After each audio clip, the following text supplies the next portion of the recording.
In Britain, the parallel tradition produced the Victorian county pauper lunatic asylums, vast institutional complexes, designed with comparable architectural ambition, spread across the country under the Lunacy Acts of 1845 and following decades. The buildings were set in their own grounds, with farms and gardens and workshops, designed on the principle that purposeful activity in a well-ordered, beautiful environment was itself a form of treatment. The theory behind these buildings was not wrong, in any simple sense. The contemporary understanding of the relationship between built environment and health outcomes, the emerging field of evidence-based design in healthcare architecture, has found strong support for many of the intuitions that animated the Kirkbride and the Victorian asylum tradition. Natural light matters. Access to green space matters. Ceiling height and corridor width and the acoustic qualities of a ward matter. The 19th century did not have the clinical vocabulary to prove these things, but the impulse that drove the design of those buildings was, in broad outline, correct. And yet the buildings were demolished. The conventional history of why the great Victorian medical buildings were torn down is a coherent story, and it is mostly true. It goes like this. The therapeutic optimism that built the asylums did not survive contact with the realities of the 19th century's latter half. The institutions that had been designed for small populations of acutely ill patients who would recover and be discharged were overwhelmed, within decades of their opening, by the sheer scale of the populations they were asked to contain. Beds were added to corridors. Wards were subdivided. The original ratios of space per patient, which had been considered essential to the therapeutic function of the building, were abandoned under administrative pressure. By the early 20th century, many of the great moral architecture institutions were overcrowded to a degree that made the original therapeutic intentions not merely unrealized, but actively mocked by the conditions of daily life within their walls. The reforming impulse that eventually drove the demolitions emerged from a critique of exactly this overcrowding, from the recognition that institutionalization itself, regardless of the quality of the institution, could be harmful.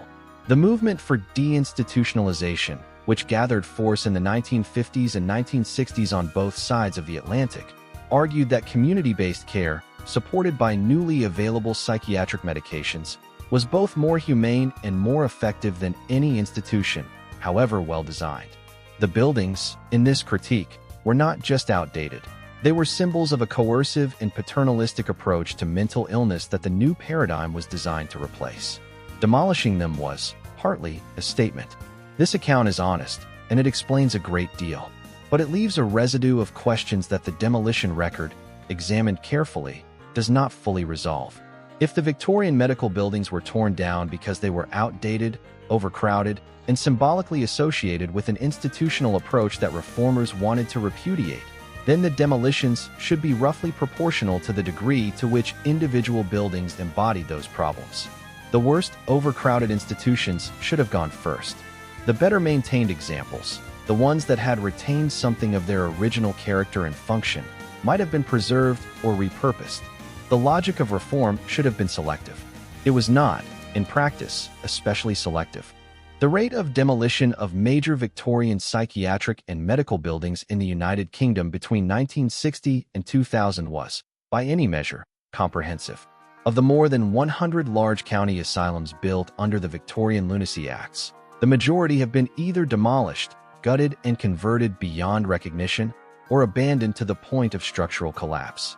The conversions, which began in earnest in the 1980s and 1990s, tend to involve the retention of the most photogenic architectural elements, the entrance towers, the chapel facades, the main administrative building, while systematically removing or restructuring everything that constituted the operational heart of the original design. What survives in these conversions is the surface of the building.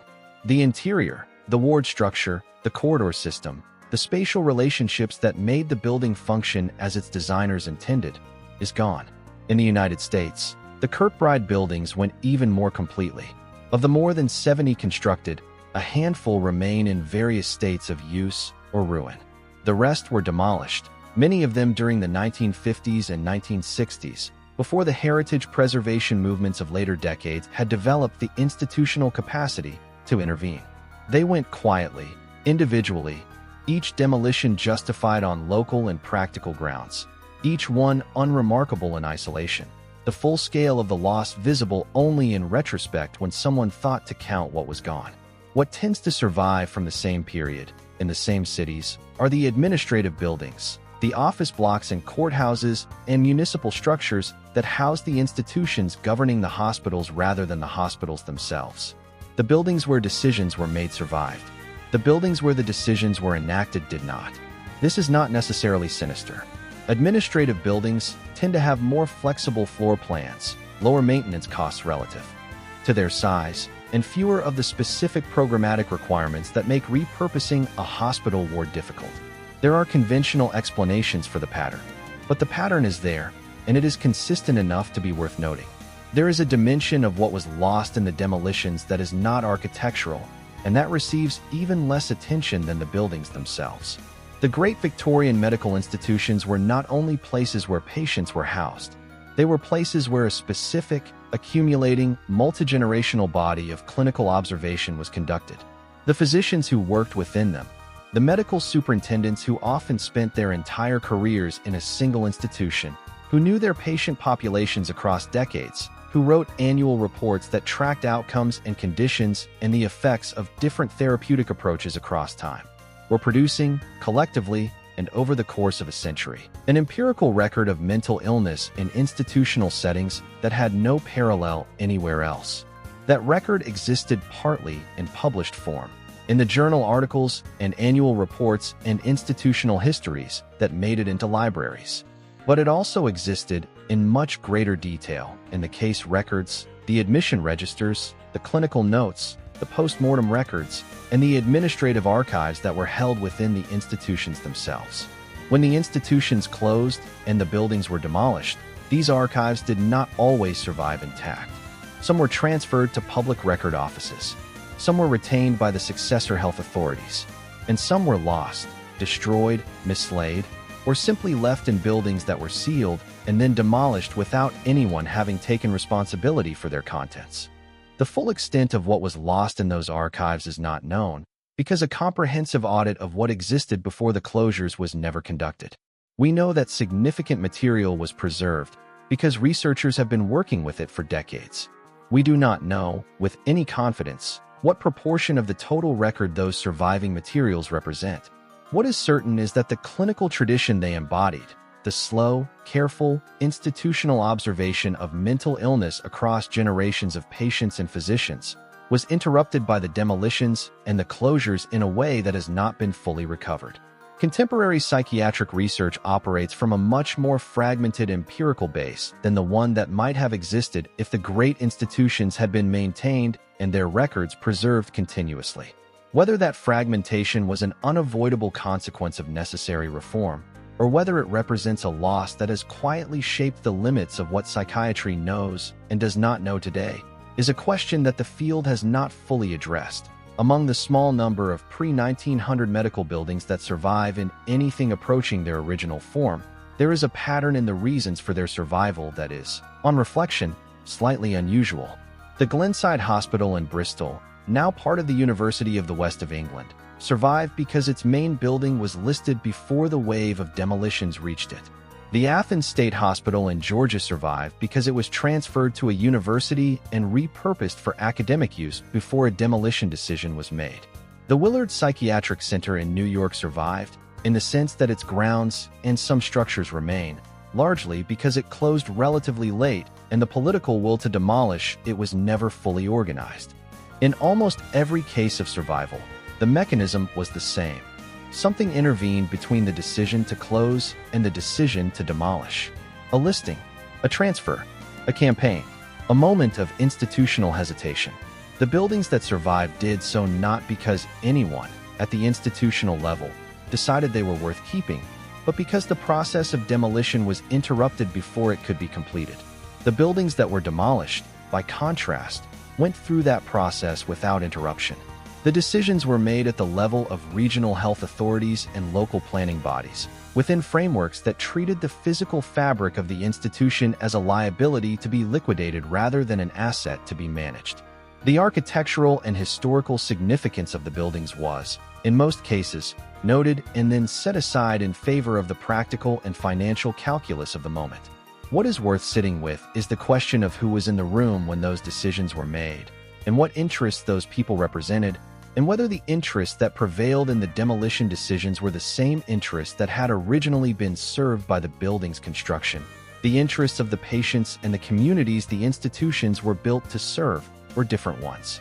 The buildings that replaced the Victorian medical institutions, the community mental health centers, the acute psychiatric wards embedded in general hospitals, the outpatient clinics of the deinstitutionalization era, were designed according to an entirely different architectural philosophy. They were efficient. They were functional. They were designed by people who thought in terms of throughput and infection control and staff-to-patient ratios and the requirements of regulatory inspection. They were not designed to be beautiful.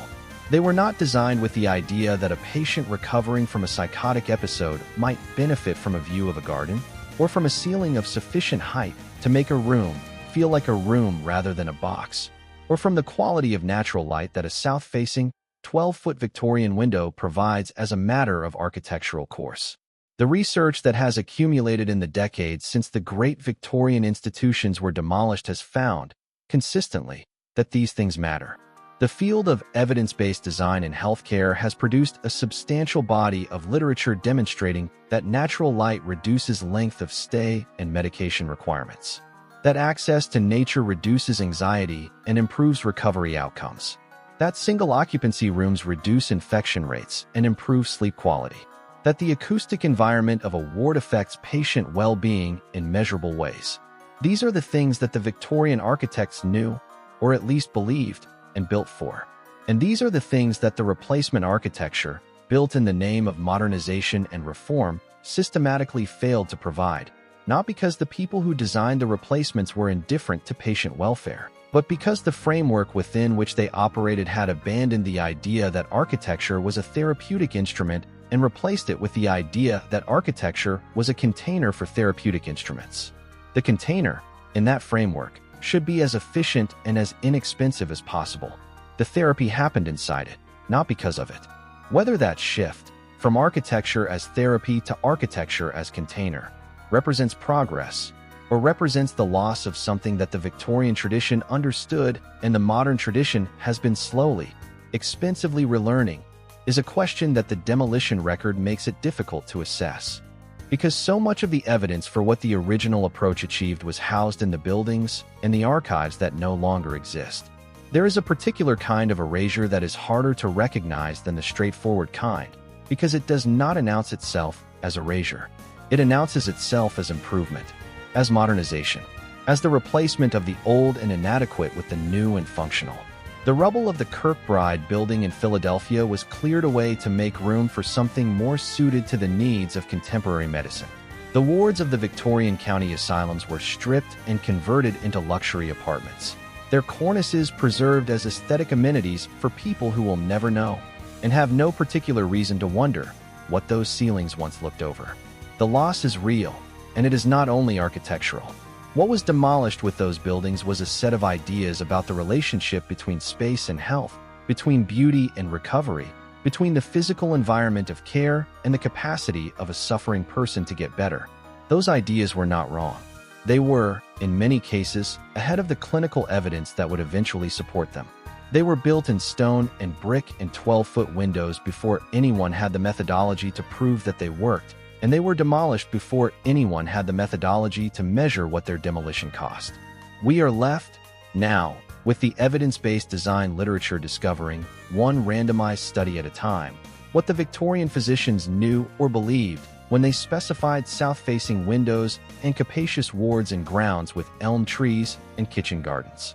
We are left with the occasional surviving building, the ones that escaped through accidents of listing and institutional hesitation, as the only physical evidence of what a medical architecture built around the patient's experience of space rather than the administrator's experience of cost actually looked like.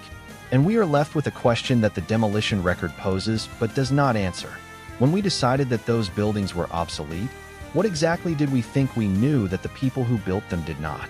And is it possible, sitting now, In the age of evidence-based design and therapeutic environments and the slow rediscovery of everything, the Victorian architects intuited that the answer to that question is less than we thought.